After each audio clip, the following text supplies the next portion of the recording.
அண்மை செய்தி.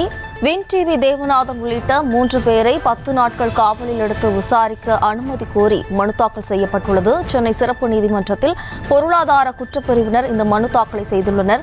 கூடுதல் விவரங்களோடு நமது செய்தியாளர் மதியழகன் இணைகிறார். வணக்கம் மதியழகன், இந்த வழக்கு தொடர்பான விவரம்.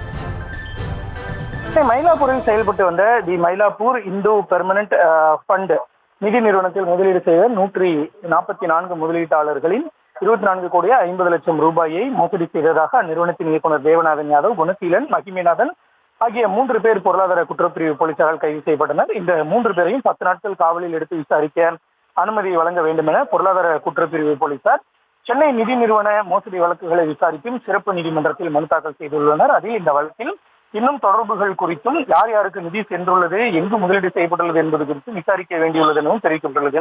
இந்த மனு விரைவில் விசாரணைக்கு வரும் என எதிர்பார்க்கப்படுகிறது. இதற்கிடையே தேவநாதன் யாதவ் உள்ளிட்டோர் ஜாமீன் கோரி தாக்கல் செய்த மனுக்கள் சிறப்பு நீதிமன்ற நீதிபதி மலர் வாலண்டினா முன்பு இன்று பிற்பகல் விசாரணைக்கு வர உள்ளது குறிப்பிடத்தக்கது. விவரங்களுக்கு நன்றி மதியழகன்.